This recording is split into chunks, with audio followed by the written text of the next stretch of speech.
Hi, my name's Rich, and today we're going to talk about the Psi Warrior subclass for 5th edition Dungeons & Dragons. If this is your first time visiting the channel, then thanks for stopping by, and I hope you enjoyed the video. Currently, we're getting close to 1,000 subscribers, but only 7.5% of viewers are subscribed at the moment, so if you could subscribe to the channel, that would help out a lot. This is part of the subclass series for Tasha's Cauldron of Everything, and if you'd like to check out any of the other videos, then there's a link in the description. So, let's get started. Starting off, the Psi Warrior has changed a little bit since the Unearthed Arcana edition was released, and with the official Tasha's Cauldron of Everything version, we're going to go through the details and how it works. Awake to the psionic power within. A Psi Warrior is a fighter who augments their physical might with Psi-infused weapon strikes, telekinetic lashes, and barriers of mental force. Many Githyanki train to become such warriors, as do some of the more disciplined High Elves. In the world of Eberron, many young Kalash Tar dream of becoming Psi Warriors.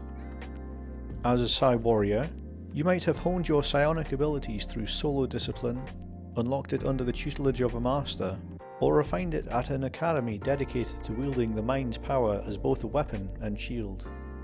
At 3rd level, you gain access to the Psionic Power ability. You harbour a wellspring of psionic energy within yourself. This energy is represented by your psionic energy dice, which are each a d6.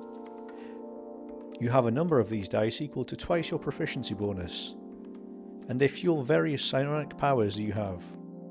Some of your powers expend the psionic energy die that you use, and you can't use the power if it requires you to use a die when your dice are all expended. You regain all your expended psionic energy dice when you finish a long rest. In addition, as a bonus action, you can regain one expended psionic energy die, but you can't do so again until you finish a short or long rest. So if you use up all your psi die, then you have one in your back pocket, metaphorically speaking. When you reach certain levels in this class, the size of your psionic energy die increases. A d8 at 5th level, a d10 at 11th level, and a d12 at 17th level. You have 3 options for your psionic energy die at level 3: Protective Field, Psionic Strike, and Telekinetic Movement. With Protective Field, when you or another creature you can see within 30 feet of you takes damage, you can use your reaction to expend one die. You roll a die and reduce the damage taken by the number rolled plus your intelligence modifier, as you create a momentary shield of telekinetic force. Psionic Strike. You can propel your weapons with psionic force. Once on each of your turns, immediately after you hit the target within 30 feet of you with an attack and deal damage to it with a weapon, you can expand one of the die, rolling it and dealing force damage to the target equal to the number rolled plus your intelligence modifier. And finally, at 3rd level, Telekinetic Movement. You can move an object or a creature with your mind. As an action, you target one loose object that is large or smaller, or one willing creature other than yourself. If you can see the target and it's within 30 feet of you, you can move it up to 30 feet to an unoccupied space you can see. Alternatively, if it is a tiny object, you can move it to and from your hand. Either way, you can move the target horizontally, vertically, or both. Once you take this action, you can't do so again until you finish a short or long rest, unless you expend a psionic energy die to take it again. So, looking over this, at 3rd level, you don't get a lot of very complicated options. You can raise your defense, you can raise your attack, and you can have limited telekinetic movement. All of the abilities are restricted to 30 feet, so it's not too overpowered, and I think that it may lack the flexibility of the Rune Knight. It may lack the flexibility of the Battle Master or the Eldritch Knight, but the flexibility that is on offer is better than something from the Champion or the Purple Knight.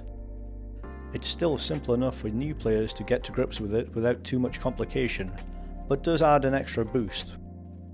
It's worth noting that you should focus on your intelligence as well as your strength or dexterity. So players that are undecided at level 3 which way to go have the option of going more sophisticated with Eldritch Knight or more simplified with Psi Warrior. At level 7 you gain Telekinetic Adept.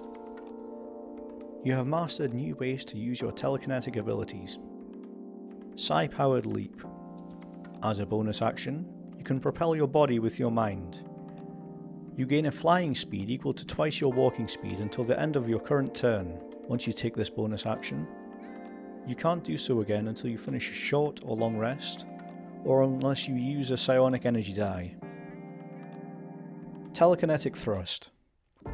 When you deal damage to a target with your psionic strike, you can force the target to make a strength saving throw against your DC equal to 8 plus your proficiency bonus plus your intelligence modifier. If the save fails, you can knock the target prone or move it up to 10 feet in any direction horizontally. Now, being able to leap large chasms or from rooftop to rooftop is a great way to use your psi-powered leap. You could even mount larger creatures with this. And the Telekinetic Thrust, knocking your opponent prone, is very powerful, especially if you're playing against spellcasters. The Telekinetic Thrust still relies on hitting your psionic strike and has a range of 30 foot, but being able to knock a creature prone is very powerful. When they're prone, they can crawl unless they stand up, and they have disadvantage on attack rolls, and any attack roll against the creature has advantage if the attacker is within 5 feet. Otherwise, the attacker has disadvantage. So if you manage to knock someone prone, you can get all of your teammates to gang up and keep the person beat down. It is a very powerful thing to be able to knock something prone, and it is very reliant on the strength saving throw, so you need to pick and choose your targets. Trying to knock down an ogre is nigh on impossible, but scrawny spellcaster might be an easier target. It's also worth noting you can move it up to 10 feet in any direction horizontally, and you can't knock them up in the air and give them extra falling damage. At level 10, the Psi Warrior gets the Guarded Mind feature. The psionic energy flowing through you has bolstered your mind. You have resistance to psychic damage.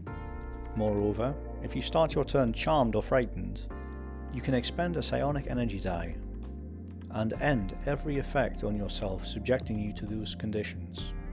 When you get to level 10, psychic damage becomes more common in certain enemies, so you could argue it's campaign dependent, but having resistance to anything is always good, especially if you're playing a fighter that is in the front line and is trying to absorb as much damage as possible. At level 15, the Psi Warrior gets Bulwark of Force. You can shield yourself and others with Telekinetic Force.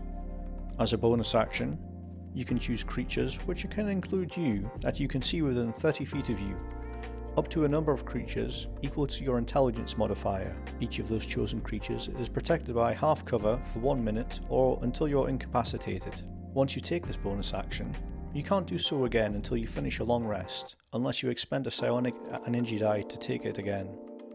For a fighter, this seems like a great fit for the class, but giving creatures half cover at level 15 doesn't count for a lot, especially when you have lots of creatures that are able to fly, they can shoot over cover and have area of effect damage.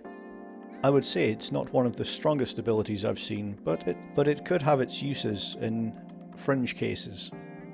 Finally, at level 18, the Psi Warrior gets Telekinetic Master. Your ability to move creatures and objects with your mind is matched by few. You can cast the telekinesis spell, requiring no components, and your spellcasting ability for the spell is intelligence. On each of your turns, when you concentrate on the spell, including the turn when you cast it, you can make one attack with the weapon as a bonus action. Once you cast the spell with this feature, you can't do so again until you finish a long rest, or until you spend an energy die. So, my thoughts on the Psi Warrior is that it does scale up with level 5, 11 and 17. It does extra damage and has a variety of defensive capabilities, but I can see it getting outclassed by other subclasses. Even other fighter subclasses quite easily. It's a shame to say it, but I think I'm going to have to give my first C grade to this in the tier list. It's good, but it's not amazing. That being said, it doesn't matter what subclass you pick. If you're a good enough player, then you can turn those weaknesses into strengths. Some of the best players can take the worst subclasses and make them feel like they're overpowered. You really need to use your imagination and abuse the telekinesis ability when you can. If you'd like to see videos about other subclasses, then there's a playlist I'll link at the end of the video. I also have a Patreon set up for this channel, so if you'd like to buy me a coffee or help fund the rest of the videos, then it would be much appreciated. There are 3 tiers, the first being a €2 tier, which is just buying me a coffee and helping me out. If you pay the €5 tier, you'll gain access to fortnightly updates with random encounter charts, magic items, and lots of other homebrew content. And you'll also get a shoutout at the end of the video. There's also a Discord, the link is in the description. If you want to join it and tell me how I've messed up your favourite class, then go right ahead. I'd be happy to take any constructive criticism. So, which subclass should I cover next? Leave a comment and help me decide which subclass to work on next. After the Psi Knight, after the Psi Warrior, I'm going to be working on a Rune Knight video, and then it's not decided yet which one to work on after that, but if you have any suggestions, leave it down in the comments, and I'll see what I can do.